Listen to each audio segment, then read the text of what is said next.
And hello, everyone, and good evening, and welcome to another author interview here on Tales from the Wandering Scribe. I'm your host, Gabriel Garcia. Many of you know me as the Wandering Quill and the Wandering Scribe. And joining me today is another writer and author from Anacon who is making her official debut here on the show. Now, this person, I cannot stress enough, when I had the opportunity to meet this incredible author and artist, she is just amazing. Her artwork's incredible. Her story is amazing.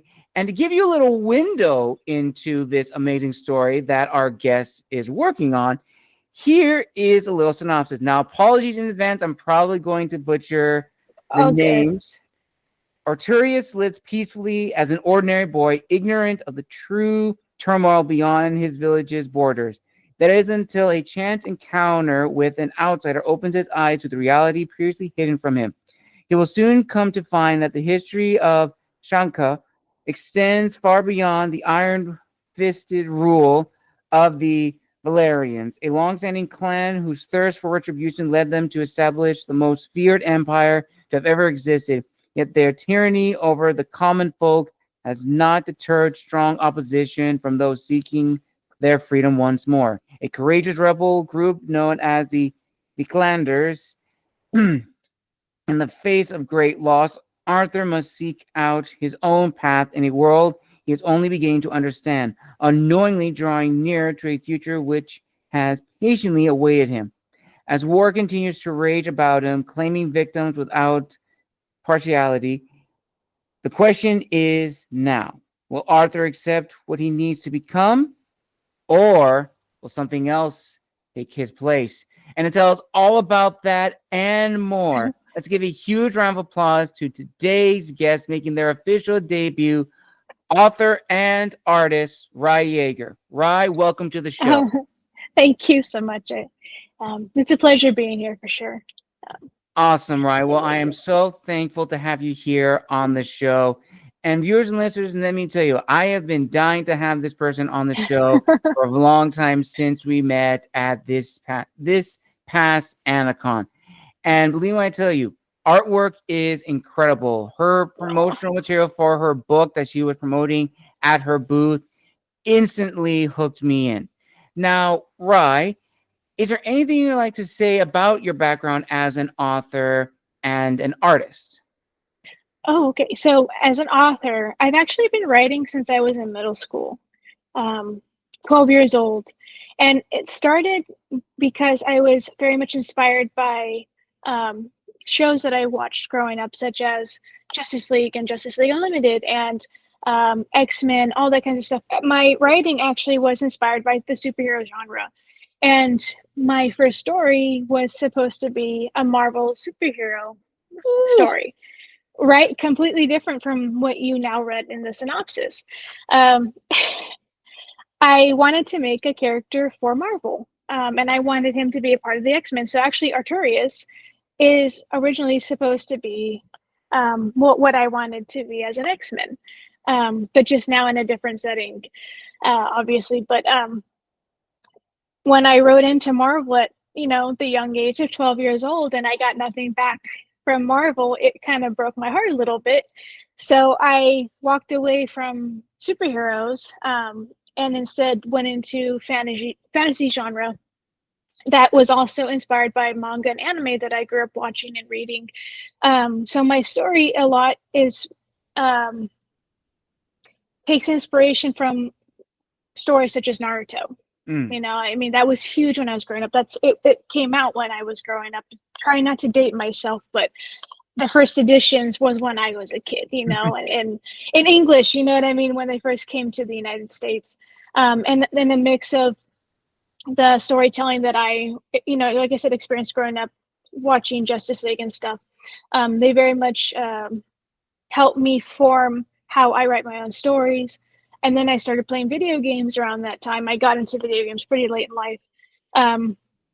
And then I like playing games such as Metal Gear Solid. As you can see, my artwork is inspired by Yoji Shinkawa. He is a concept artist and very close friend with Hideo Kojima. He does all the artwork for him.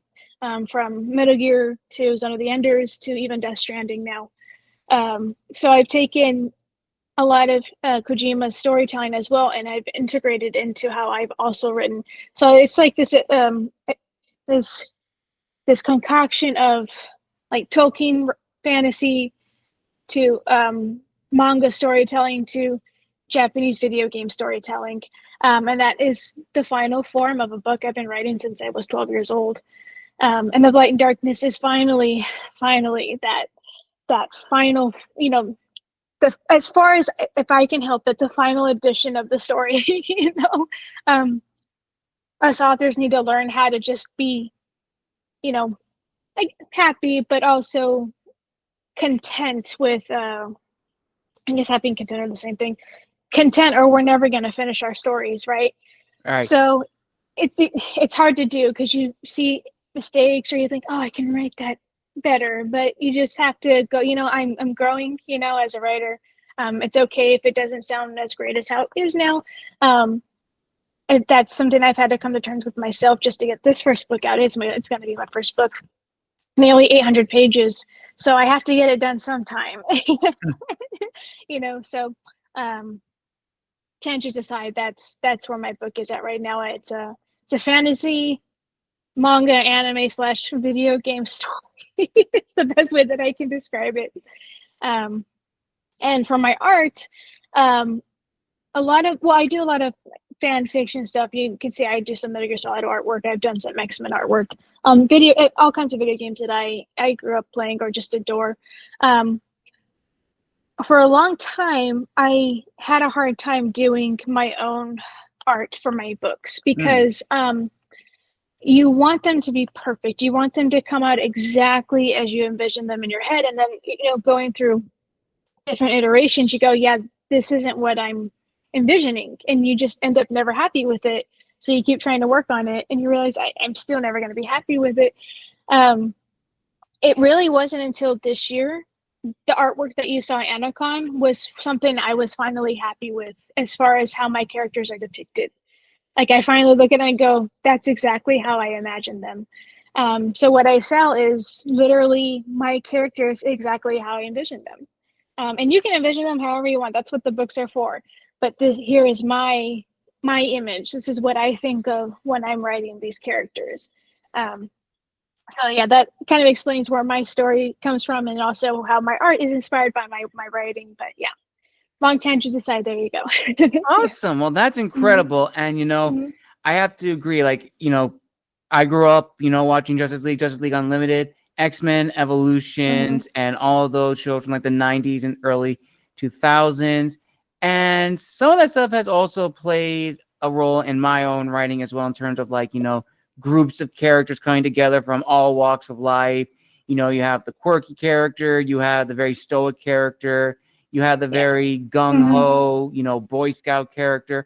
All of these, tropes and characters come together and just creates just an amazing story. And it's awesome that you're nearing this huge milestone of yours where your first book is going to be out soon, which is, again, congratulations, Rai, on that, because that is it's not an easy thing to achieve, which we'll talk about later when we discuss, the creation of this book. But before we get to that, to continue what you were just talking about, starting this passion for writing, beginning at a very young age, what would you consider the definitive aha moment when you realize you want to take your passion for storytelling as well as artistry and build a career off of that to grow your brand, so to speak?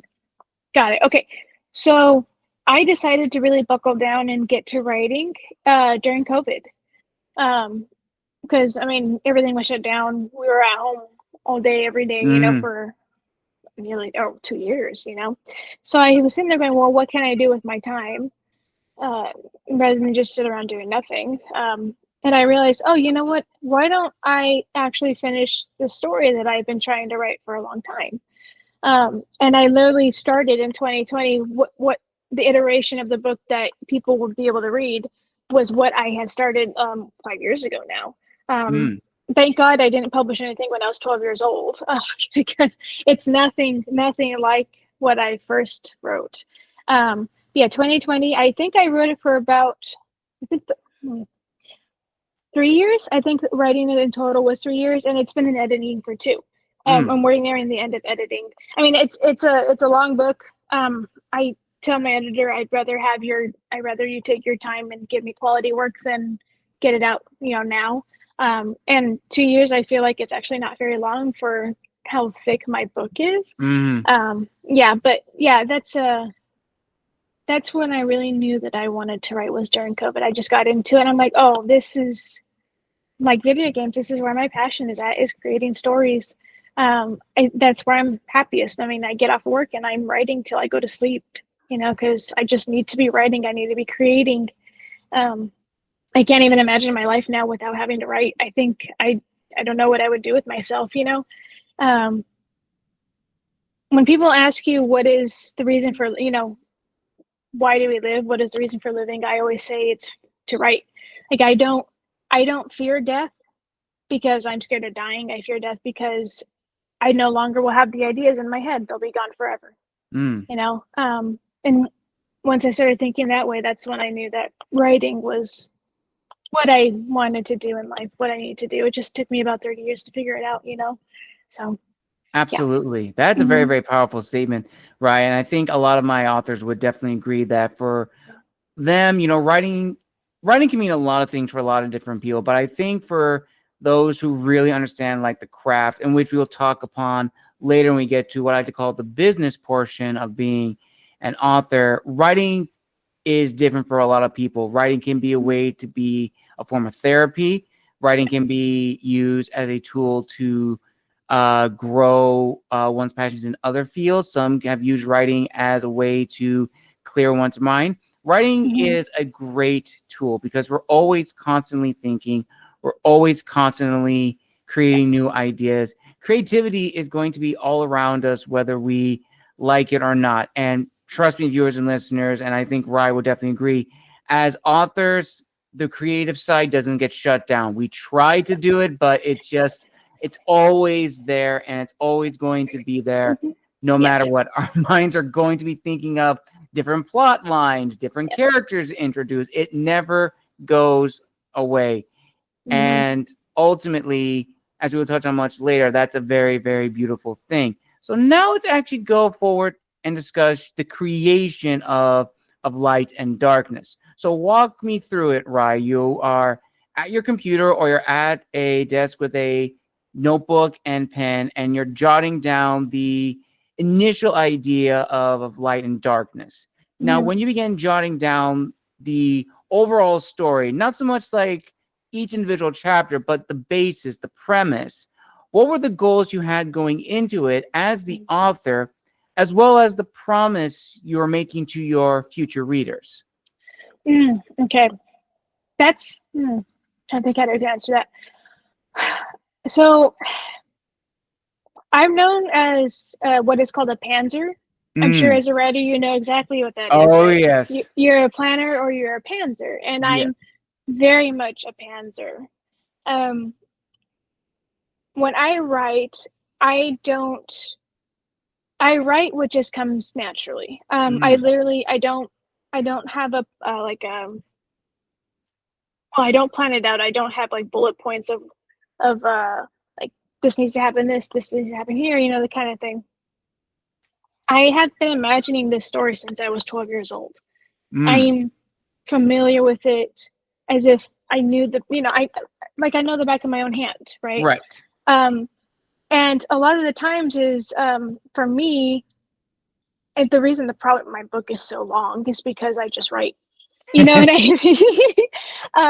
As long as I reach those goal posts, as far as like the important parts of the story, I don't plan out how it gets there. It just it comes out as I'm writing. A lot of the time, I don't think I think of the dialogue as I'm writing it out. Right. I think of the actions and everything as literally I'm writing it on the page. I don't think about it before. I know where it needs to go, but I've never thought about how it gets there. It literally forms as I'm typing. I don't know how else to explain it, but it just literally comes out as I'm writing. And then you go back and you edit it. You know what I mean? Right. I think my brain is constantly on the go, and it just helps that I just let it out rather than trying to control it.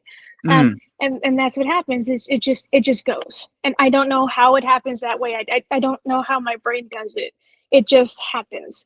And I'm sorry, I wish I had a better explanation or, something to help people that might be, trying to find a way to, to write in such a way, but it literally, that's the best way I can describe it. It just happens. No, that's actually that's perfectly well said. And, I don't actually have a lot of writers who are pantsers. For myself in particular, I am most of like a planner. I love having an outline because for me, I like it to be very organized from point A to point B. Well, that being said, yeah.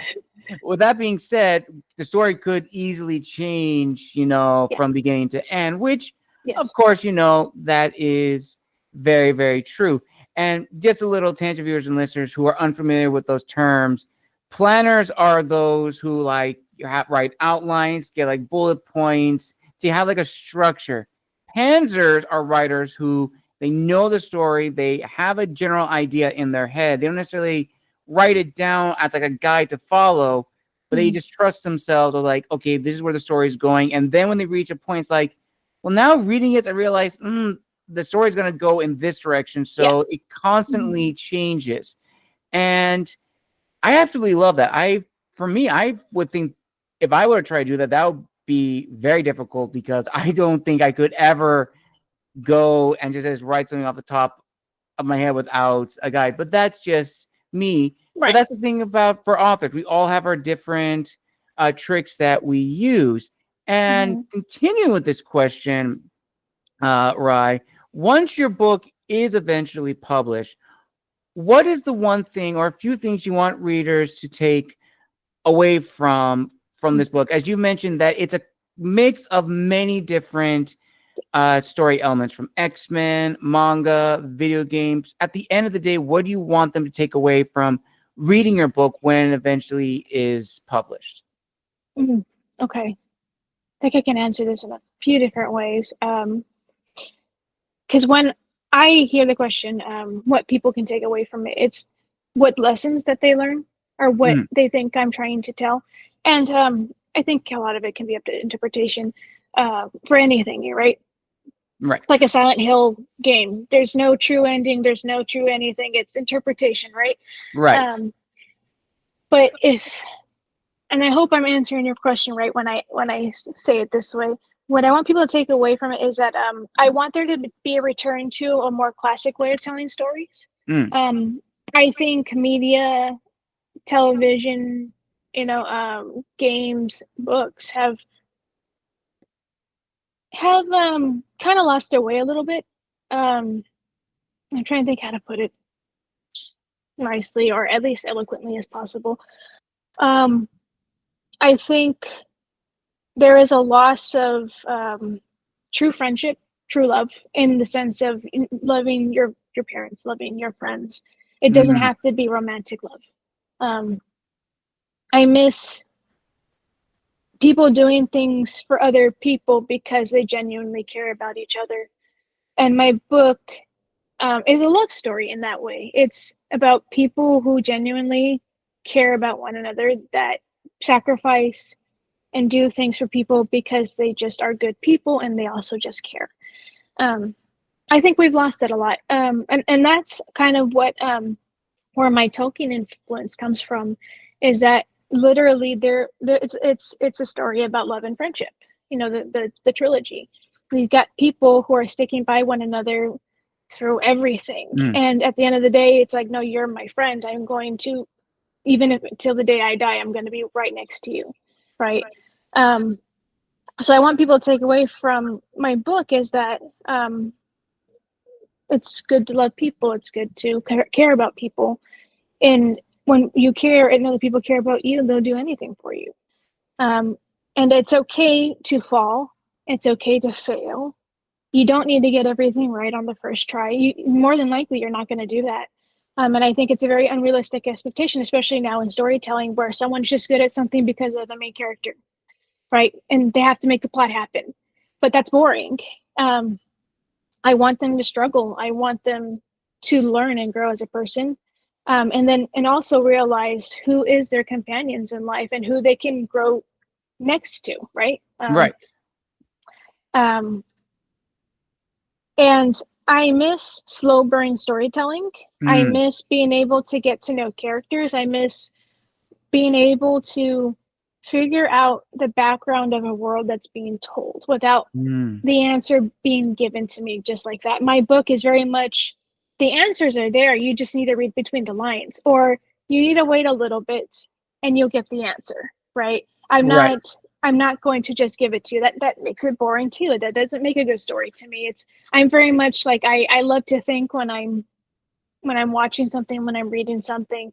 And then I get into the weeds a little bit, probably not the best thing to do with the things that I get into.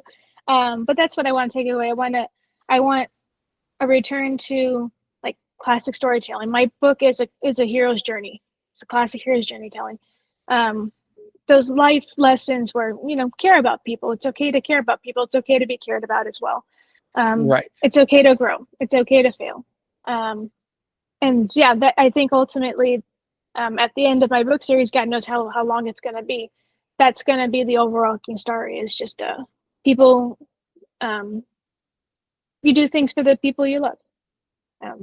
Absolutely right. And I had a lot of authors on the show who had the same sentiment that, which again we'll touch on a little bit later, but as like a little add on to this, that storytelling, especially look at in the fantasy genre itself, just specifically talking about the fantasy genre, it's been dominated by so many subgenres, which has become the norm and the standard. And not to bash or throw shade to any subgenres, of course, everyone is entitled to what they want to read, and they should be able to have the freedom to read whatever genre of book they want.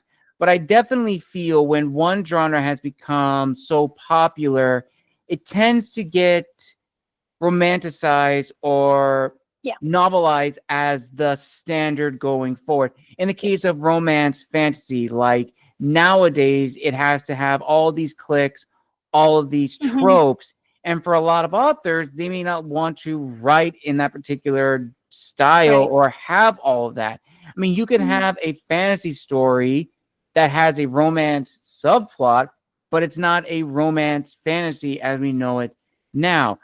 And I've met quite a few authors who have had their books misinterpreted as romance fantasy, and it was vicious because people were not.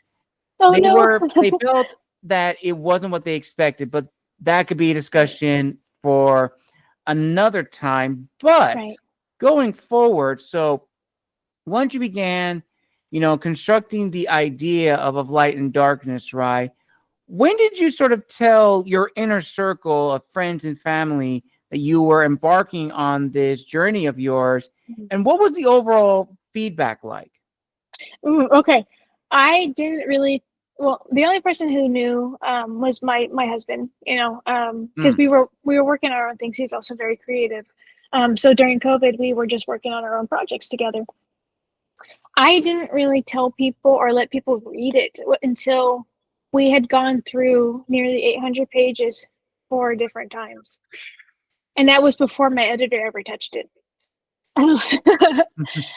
So finally, once we had read through it and edited it, like I said, 4 different times, that's when I went, oh yeah, and they had some idea, but they didn't understand the scope of what I was creating until I was like, oh yeah, my book is done. It's 800 pages, and that's when people went, oh my God, we wrote a huge book. I'm like, yeah, it's fantasy. It's supposed to be big. You know what I mean? And then that's when I let people read it. Was before I gave it to my editor. I wanted to kind of get a feel of what people thought. And I gave it to people who read a lot. So they were able to read 800 pages fairly quickly and give me feedback. And then I handed it off to my editor. I also had people who could not commit to reading 800 pages. So totally understandable. I'm not a very fast reader myself. I'm a very fast writer. I'm not a fast reader. So I get it. I do not hold it against anyone that did not want to read 800 pages of a book that wasn't even finished. I get that. But yeah, it wasn't until I was through 4 edits that people were able to, I felt comfortable enough to share it with other people. And even then, after going through it with my editor, I went and I'm sitting there and go, oh my God, I'm really sorry with the edit that I gave you, because I see I've grown as a writer and I see a lot of the mistakes I've made, and like in storytelling, the way I would tell the story. Thank you so much for reading through all that. I promise you it's much better now. Now that my editor has gone through it and I've grown. But yeah, sorry, does that answer your question? Yeah. Yes, absolutely. Absolutely. And that actually kind of goes into now the next question, which I'd like to call the first of many reflective questions. So I'll give some context to this, Rai, which is, as authors, whenever we're working on our first project, there is that hesitancy to share it with people, especially if it's in our inner circle, because, we don't know what their response is going to be. And of course, I've had a lot of authors say that, friends and family are going to give you, very positive feedback because you know them and they want to be very supportive. And that's good. That is very good. But when we make that decision to go beyond, friends and family and share it with complete strangers, that's where the anxiety builds up of whether or not a random stranger is going to be open-minded to this type of story. And in today's digital age, I've noticed that being an author is a double-edged sword, in the sense that while, yes, on one side, we're able to meet and connect with other readers who are interested in the stories that we are writing and also write similar stories, and in turn, network and connect. On the other side, and this is just also for social media in general, we leave ourselves exposed to a lot of hate speech, spam, trolls, negativity, which can be very detrimental to an author and a person's mental health and overall well-being. And of course, that dreaded imposter syndrome, it's always in the back, waiting for its chance to strike. So I'm curious, Rai, when you began writing this during the COVID years, what sort of disciplined you to continue writing this story? Because as you mentioned before, you've had this story with you since you were 12 years old. But I would also imagine that there were probably some hiccups and bumps along the way, which may have at one point made you reconsider, do I still want to pursue this? Got it. Actually, no. Really? Yeah, really. Because I was writing for me. And not that I don't care about what people think. That's not what I'm saying. I want to publish because I want to genuinely share my ideas with the world. I've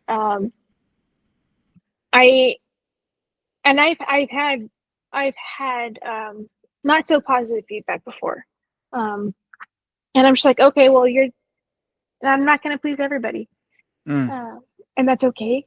But I've never had, while writing this, I've never had any hesitation in publishing, just about how I want to publish. That's the only thing. But never in the 5 years I've been working on this story and multiple projects out now that I'm working on currently. I'm working on 3 different books right now. Never have I gone, oh, I don't know if I should do it. Oh, I don't know. It never crossed my mind. Because at the end of the day, I think I'm just so passionate about it, and I love it so much. There's no deterrent for it. Right. And there's nothing wrong to have doubt. I think it's very healthy to have a little bit of doubt. It's good to have, what is that term? Where someone tries to argue the counterpoint. It's, what is the term? Oh my God, I'm blinking. Devil's advocate. I get it. Sometimes you have to be your own devil's advocate. But at the end of the day, just do it for you, and you should be the only one that really matters. as long as I'm happy with it, that's really all that matters to me. And I've been happy with it. So yeah, I wish I could have been like, oh, I had so that whatever, I haven't. I've never felt that. Maybe that's foolish, but yeah, it's never been an issue for me. And that's good. That's very good. Yeah. And a lot of authors, again, they've given the same thing where it's not so much they've had imposter syndrome or anxiety, not in the sense, oh, they don't have it. They probably have, but they don't dwell on it. They don't let it consume them, which I think is very, very true for like anyone in the creative industry, which, when making something your own, especially on your own, it's a little daunting and can make you really consider how much time do I want to put into this project, because it is a commitment. Because if you've been working on a book for like a long time, going through a series of edits, revisions, that's a commitment. That is a long, long time. A good example, a good friend of mine, she's been working on her book for 8 years. She's a big fan of Harry Potter, big fan of Game of Thrones, big fan of Lord of the Rings. Her book, The Silent Witness, literally is an homage to J.R. Tolkien. She's a big lover of his works, so much so that she actually developed her own language system, her own runes and everything. And it's like, that is incredible. And that's what storytelling does. It fosters this influx of creativity, which leads to another question, an opinion question, which I've been asking a lot of my guests on the show, right? And this actually fits perfectly for yourself and myself because we were around this time, which were the COVID years.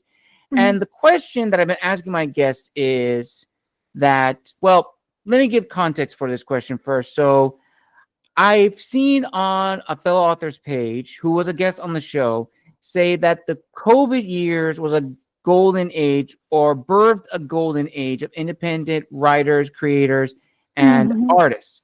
And when I really looked at it, I myself believe that to be the case because I began writing my stories back in 2020.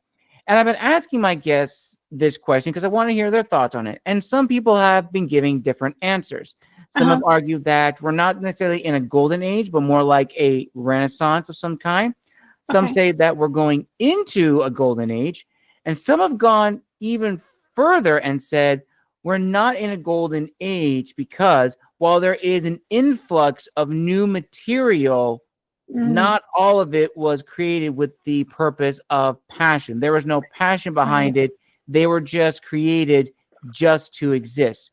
So, Rai, in your opinion, do you believe that we are in a renaissance of some kind, or we're on the verge of entering a renaissance?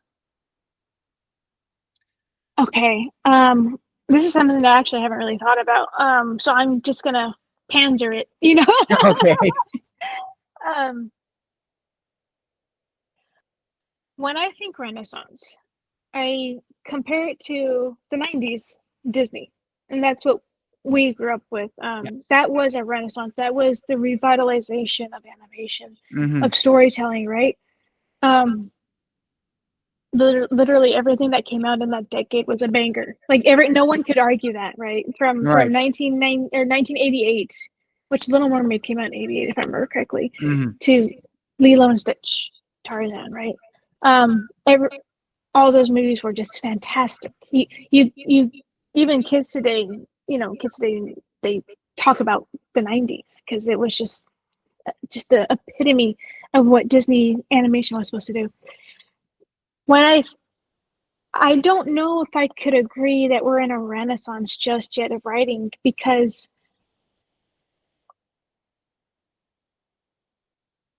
I don't really know any titles that have reached that level of admiration. I think it's now available to everybody. Like this field is just available to everybody. But that doesn't mean they're going to make quality material. Right. Absolutely. And if anything, it will open the door to people who will create titles that will have, the same popularity as, say, Tolkien in his time, or Game of Thrones.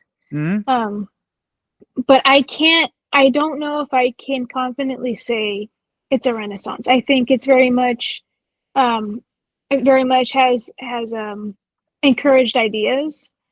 But is there a title that you can mention that's come out in the past 5 years that has reached such popularity?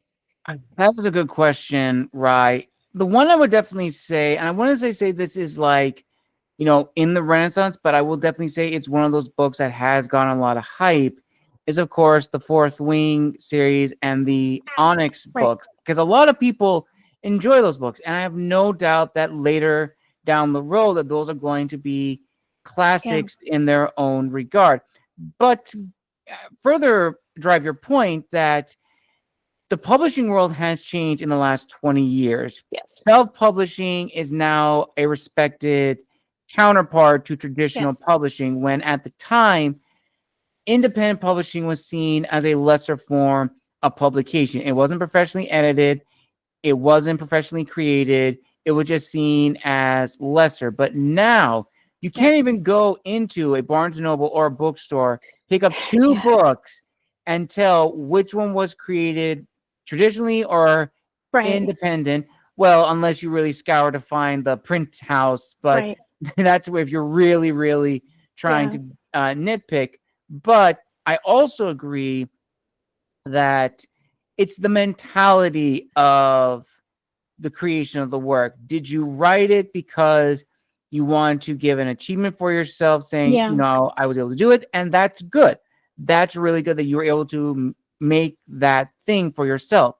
But it's another thing if you're trying to build upon it, to use that book as a stepping stone to build your career, because that's a whole nother world, which now leads perfectly into the business segment of the interview, which is probably my favorite to talk about. So as a little icebreaker, Rai, I know you're still in the finishing ups of your book with your editor, but I'm curious, at what point did you begin researching which publication road worked best for you?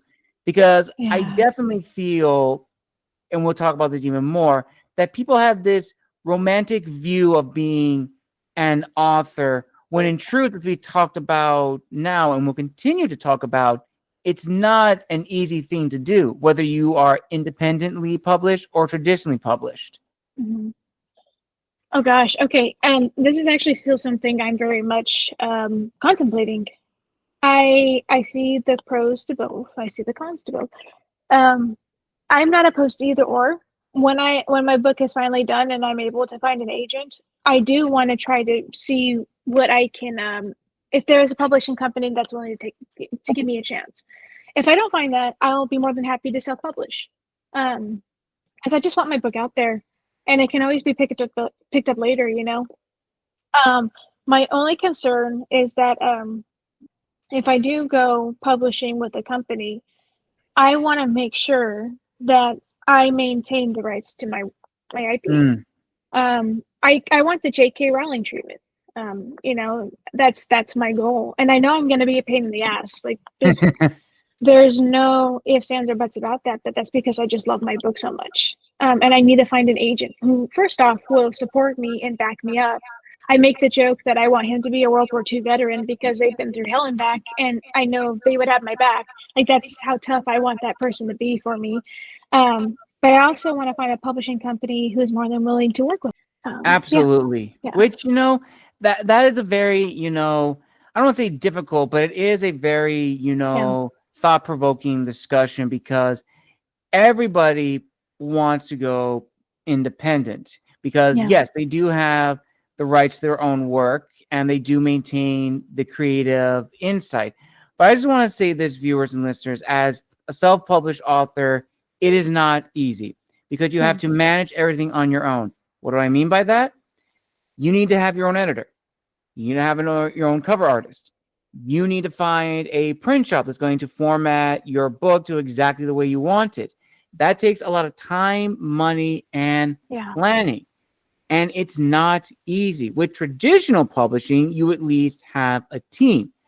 But I've talked to a lot of authors on this show about how going traditional has been a little bit more challenging in the sense if you're Yeah. trying to go into the big leagues, where you got HarperCollins, Penguin Random House, Macmillan, Tor, Ford, all these other publishing houses and subsidiaries of publishing houses.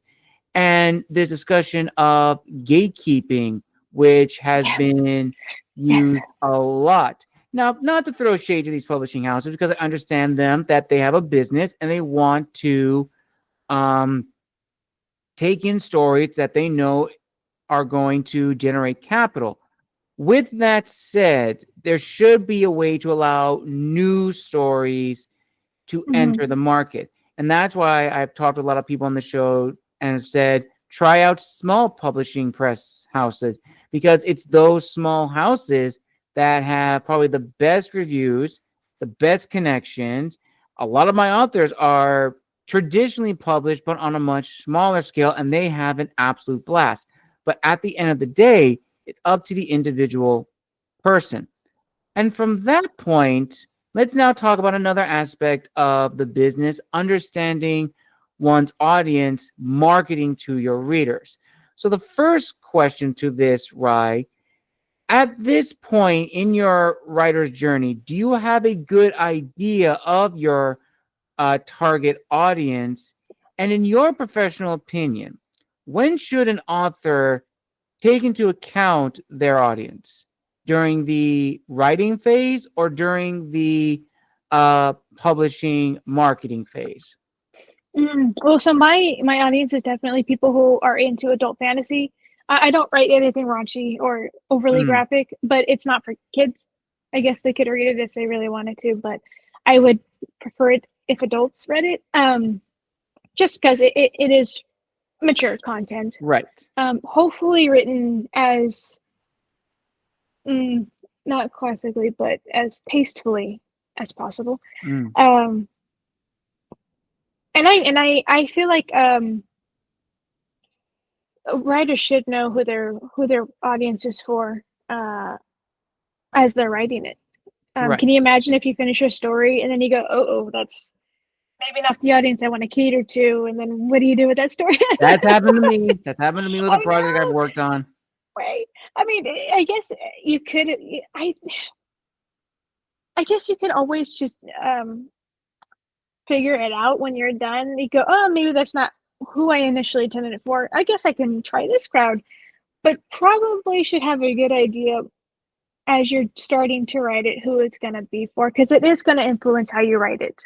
If I know, I wouldn't write what I wrote for adults if I wanted it to be for young adults or for kids, right? It would be, I would have to water it down a lot. Mm, So I already knew going into it that I wanted to write for adults. right. And I guess for young adults, if they're, I'm sure they're mature enough to write it. The thing is that writing for YA has to be watered down than writing for adults. So definitely have the audience in mind in the beginning of it. Or heavens forbid you regret it, So Yes. Absolutely. And that yeah. kind of leads also into the readership discussion. And what I mean by that is I've talked to a lot of authors who have kind of been on the fence, not on the fence, but their approach to marketing is different. Some have approached to like a large target audience, some Oh yeah. approach to the readership, individual people like them that they know are going to enjoy these books. And with that in mind, it's also important to know to talk about the readership classes. And what I mean by that is you have middle grade, YA, NA, which is new adult, and AF, which is adult fiction. Now, Mm. the reason I bring this up is almost in conjunction with what Rai was talking about, how you really have to understand not just the story, but also who's going to pick the story up. You have to have a Mm. good idea because each of those readership classes has their own set of rules and Yeah. expectations. If you write for adult, you have a little bit more freedom if you're writing for an adult audience. New adult is that transition from young adult to adult. So you can get some leeway with some certain topics or themes. Young adult, that's where you kind of have to step back a little bit, put the brakes on the car, so to speak. But I'm also going to say this: there are some books that are marketed as YA, which upon reading them, needed another revision, but that's another question in and of itself. Right.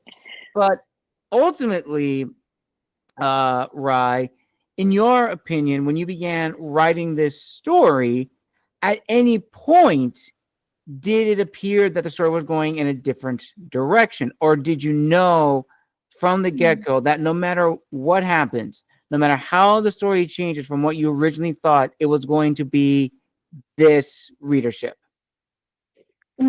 Yes, it was always meant to be written for adults. And obviously anyone can read it, but the way it's written and the storytelling is geared for mature audiences. Yes. Awesome. Yeah. And like I said, that it helps you stay in tune with how you need to keep writing, so yeah. Definitely. Yeah. And this kind of leads into another discussion, which I would love to hear your thoughts on. And to give also context to this, I think it is important to bring it up, which is as authors, as we talked about in this interview, we're always going to be influenced by our favorite things. Yeah. As Rai has explained, she's been influenced by a lot of the shows, films, games, TV shows that she's grown up, same things with me, and it's going to impact our writing one way or another. But with that said, we have to walk a fine line of balancing our individuality as authors, but also making sure we're respectful to the source material and the authors who have come before. I know a lot of people, and I've talked to a lot of people off the show about this, that they want to make the book so unique that it's never been done. Well, I'm going to break that myth right now. The same story has been told numerous times. It's just tweaked a little so that way it's unique, but it's still familiar. Because the one thing you don't want to do as an author is make a story that's so unique that the readership is completely confused and doesn't understand, and they drop the book off, and it becomes a DNF, which is a do not finish or did not finish, and no author wants that for their book. So ultimately, Rai, for you, how have you been able to balance this internal scale while being true to yourself as an author, but also realizing you want to harken back to those stories that you've grown up, but also being respectful to it, to where you're not trying to imitate or replicate, but you're trying to bring that nostalgia feeling back in your story? How I take it is I do little nods, right, to the things that I was inspired with. For Tolkien, sometimes it's a word that's very similar to a word that does exist in the Tolkien universe, right? And if you read the story, you would know what it is, and it's on purpose. And a lot of it's like, oh, what if one day it might be connected to that universe in some way, right? Like, like the Marvel universe, something's always connected to some other universe, right? But it's more like I'm paying homage to what inspired me. And I'm not afraid to admit that. Like, I purposely do things to go, yeah, this is to show that I have great respect for this IP that came before me that has helped me influence. So a lot of it is the words that I have created in the language of my world, right, to Tolkien, because it's such a beautiful language. The Elvish language is very beautiful, all that kinds of stuff. So it is a purposeful, like, oh hey, this is from here. I have no issue of pointing that out. But I'm not trying to say my book is unique, because I know my type of story has been told millions of times. It hasn't been told by you. I heard what you said. The same story has been told thousands of times, but it hasn't been told by you. So in that way, it is unique. And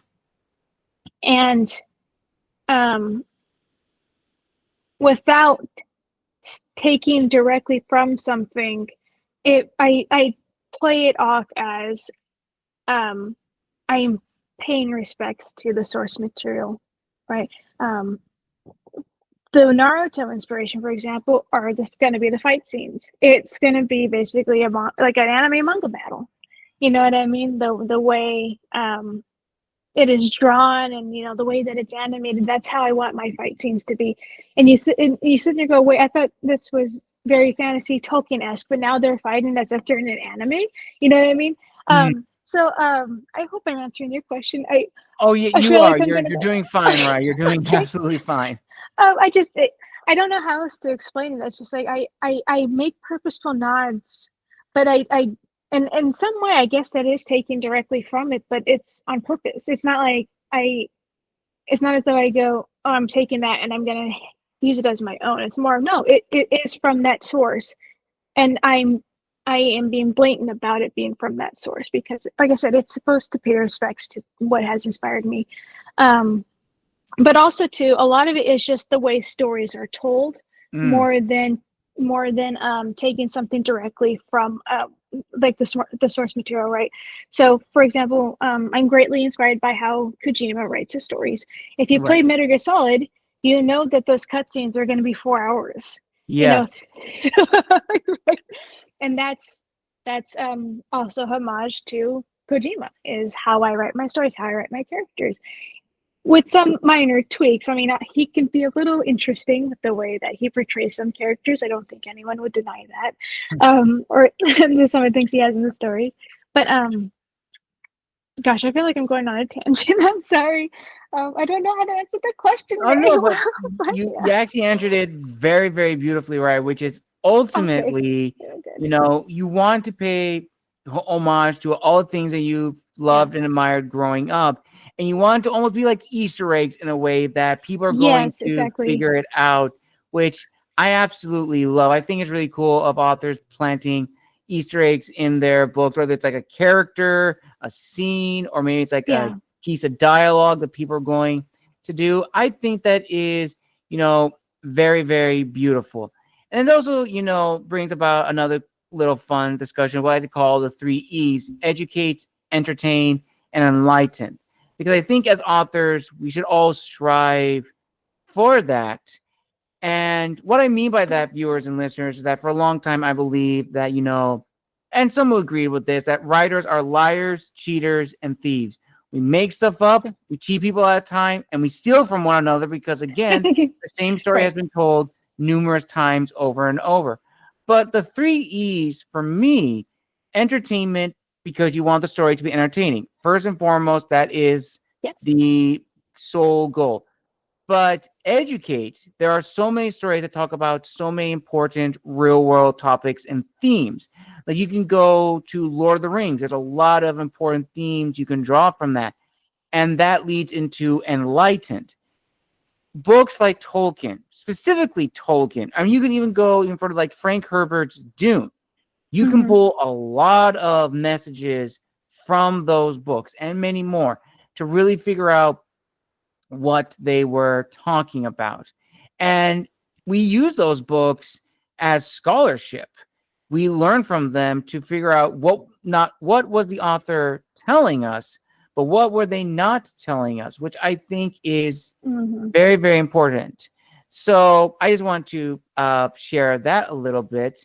And also with the 3 E's, we also learn that from people that we associate with to help us really refine our skills, which leads into another fun question, Rai. So, as you mentioned before, you are working with your editor to get your book polished and ready for publication. Now, I'm curious, in your opinion, how important is it for authors and creators in general to really have like a networking team in their corner? Because it's not Hmm. easy going solo unless you, of course, are a jack Yeah. of all trades. And also, are there any people you would like to give a personal shout out to who have helped you along the way?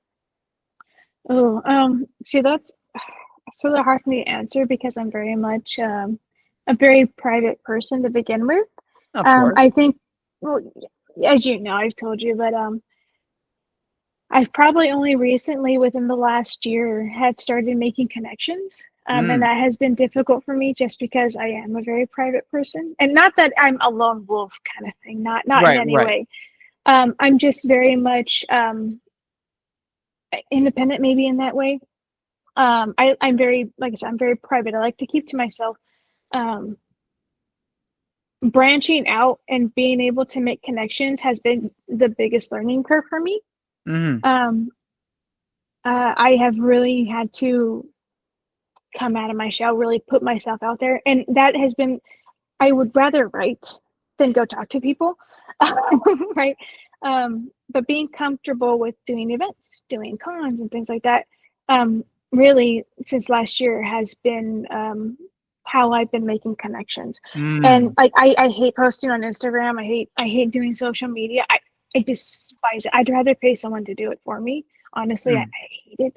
But I am also realizing how important it is. You do need to make connections. I mean, regardless if you want to be that independent author, you do need to know people, because what I realized that people in this community really want to help each other. And that has been amazing for me, is to realize I'm not alone. And I want to help people just as much as they help me. I mean, that's how we met, right? I mean, shout out to you guys, right? Audio Mazes, you guys are giving me this opportunity, even though I am very shy on camera, and I typically did not intend to do any podcasts or any appearances. I wanted to very much be anonymous, like the creator of Charlie Brown, right? You never saw him anywhere, He That's didn't true. Sorry, my husband's talking to me. What? Who was it? Talking about Calvin Hobbes, Still Waters. I thought it was Charlie Brown. Charles Schultz. Well, I mean, I feel like people know him. Hey, he's telling me it's actually Calvin and Hobbes. Yeah, that actually is correct. Calvin Hobbes is the creator who was very, never very. heard about it. Yeah. But you're absolutely right, Rai. And I was very much the very same. Like, I was not very big into social media. I didn't really post a lot. Like, don't have Facebook. I don't have like any other Instagram. It's like my only hub. But even I began to realize, if I wanted to let people know what I was working on and to bring awareness of not just my own books, but who I am as, the scribe, I had to go out of my comfort zone. And that's been a journey in and of itself. So I know you probably don't want to name specific people, but I imagine, of course, you want to give a huge shout out to your editor who has helped you with your book thus far. Yes, her name is Emily, and she's actually a family friend of my husband's. Yeah, I know, right? So she has been fantastic. She's actually helped me grow as a writer. It's funny. I think I have learned so much from her, because I honestly believe she doesn't actually like my book. Let me explain. Okay. She's not into fantasy. I mean, she's read fantasy, but she's more left-brained than right-brained. I'm very much right-brained. So it's made her very direct. She doesn't sugarcoat things. She doesn't fluff anything up. If she sees a problem, she has no problem telling me. Sounds like my editor. Yeah, it kind of, I was sitting there going, oh my God, she doesn't like my book. My own editor probably doesn't like my book. But then I'm sitting there going, but that's probably why it's edited so well. So I just kind of went, okay, no. If her not liking my book is what makes it all the better, that's fine with me. I just want her to do her job well, and she's been doing her job fantastic. She's also pointed things out that I otherwise would not have thought of, and maybe other authors that are into fantasy might not have thought of either, because she comes at it from such a different angle. Sometimes she asks questions where I'm sitting there going, okay, it's a fantasy. It's okay to suspend disbelief a little bit. We don't need to be so literal about everything. It's definitely trying to figure out with her what I should take into account and what I should go, okay, well, thanks for your opinion. I'm going to keep it the way I had it. But there's no denying that because she's edited so well, and probably because of the dislike she has for my book, I have grown as a writer. The way I write, not just the storytelling part of it, but actually how I write it, and why I think it's going to be as great as it is. But so definitely big shout out to her, Emily McAdam. I regardless of what she may think, I am very appreciative of her. Here we go. And I I want to hire her again. I just don't think she's gonna want to work on another book of mine. Well, I will say this, right? If you ever Mhm. do need looking for another editor for another book in this series, or maybe a different project, I know of a really good editor, my editor, Lori Ball, also known as, I have this card right here, the Ivory Quill. She is fantastic, and she's almost just like your current editor, but she's Welsh, so she holds nothing back. So if you think Nice. if you think that you read her stuff, now wait till you hear it with almost like like British, not Welsh. I don't want to say British, Welsh Right. accent, but I kid and all. But she is a fantastic editor, and she's helped edit all of my books so far, and I will continue to use her. And I've Good. learned a lot from her and from so many people as well. Just as I mentioned, you have also learned from people you've Yes. met in person at conventions, and possibly maybe in like locally for like maybe small writers groups, or maybe something along those lines, or just in general. And ultimately, as we mentioned before, as writers, when we meet all these different people, we really also take into account, their feedback. And we really have to consider what kind of writer we want to be for ourselves, which leads to the final question, which I think, Rai, is possibly the most important question and the most thought-provoking. So I'll give context to this question. I've been doing this show for about 6-7 years. I actually had a chance to look back at my videos. Up to now, with your video, I will have at least 360 videos, Ooh. which is insane, which will make yours 361. And I've met authors, editors, narrators, comic artists, comic book writers, script writers, and many more. And I've learned a lot from them. And I've come to realize that as authors and as creators in general, whether you're musicians or artists, content creators, what have you, there are two paths that I see, which are to be something, to be known as something. To be an author, in this case, is an individual dedicated to the story itself, to build upon the craft. Not solely motivated by capital, but let's be honest, it's nice to get a little bit of money here and there. Yeah, definitely. To be known as an author is an individual dedicated to the marketing side, building the brand, growing one's career. They lead to the same goal, but I definitely feel in today's publishing world, going back to what we talked about before, how the publishing world has changed and has made self-publishing more accessible, it leads to a lot of unrealistic goals and expectations. Yes. And the harsh truth is, in this industry, there is no guarantee you're going to be a success from your first book. Yeah. There are exceptions to that rule, of course, but that's what they are. Yeah. Exceptions. And that could be a hard pill to swallow for a lot of people. And it only comes down to, what do you want to do? Do you want to grow in this career? Or do you want to just have a book out and say, I did this? Because those are two very different mindsets. So ultimately, Rai, here is the final question. Well, more of like a scenario. So imagine you're at a convention and you see a fellow author who is tabling for the first time, and they're trying to, sell their books, sell their stories. And it's difficult. It's probably going to be a little bit difficult. And they may be reflecting of, did I make the right decision? How would you console them and tell them that, being an author is not easy. There's going to be some hiccups along the way. But this shouldn't be seen as a negative moment, but instead a teaching moment, how we can grow, not just as authors, but as, in a sense, businessmen and businesswomen growing a brand. Right.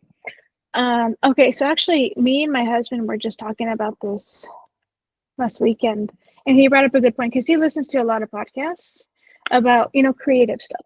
Yeah. Because he's in animation. When you need it, you won't succeed. Right. And I think Whoopi Goldberg is the one that said it to Seth Green. you can't need it if you're going to succeed. And what I mean by that is, and I'm hoping I'm saying it right. You gave me the thumbs up. I said it right.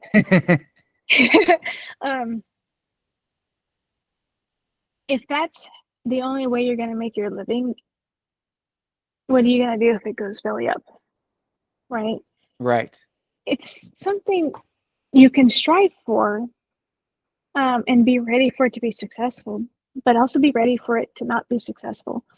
And it's okay to fail. Like I said, part of my story is failure, but it's what we do when we fail, right?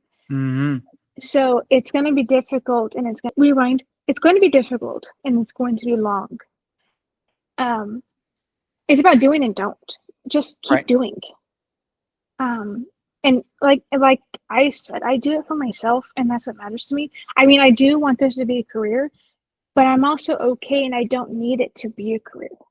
I want to write, so I not only have a book out, but hopefully will one day find success, whether that's 10 years down the line or after I'm dead, you know? Hopefully not after I'm dead, but it happens. But just do. And sometimes be okay with just doing. Because that already separates you from so many people that don't. So for writers that are feeling down about themselves or whatnot, you're already doing the hard part and working on something. You're already doing 90%, what 90% of people don't do, and that's just doing. What you do when people tell you, give up or you get discouraged or whatnot, that's really going to define who you are as a writer. Right. And honestly, to further add to your point, you're absolutely right. Whether it's your 5th book, 17th book, or 20th book, whatever book you write that really gets your name out there, that is fine. Because grit transforms into talent. And when that date comes, when that book you've written really gets your name out there, you can tell your fans who have been with you from day one, check out this new book. And new fans who are now discovering you saying, hey, do you enjoy this book? Check out my others. Because at the end of the day, storytelling is a sense of immortality. And it's our words that are going to be left behind that are going to show the world who we are and how we impact the next generation. That's why Tolkien is so fondly remembered by so many authors, because he was a huge inspiration to them. Same thing as Frank Herbert and many more. They will continue to inspire, and who knows? You and me will probably inspire future writers down the road with our stories. That is the ultimate goal at the very end. And with that, viewers and listeners, we conclude this amazing author interview here on The Wandering Scribe. I want to give a huge thank you to Rai Jaeger for making her official debut here on the channel. Now, Rai, where can people find you on social media if they want to stay up to date? And where can people find your book? Is it on like a website that people can also stay up to date with? So I guess the only place I really have is Instagram. I said I hate social media. I only have an Instagram to post art and to post updates. I have it just to have some kind of presence. And I'm sure I can give that to you. I don't know if you're going to put that in the description, but that's probably the best place that you can get a hold of me. And I do answer my messages. I do see them, and I try to respond when I can. Unlike many people I try to reach out to, they just never see it. But I promise you I will see it.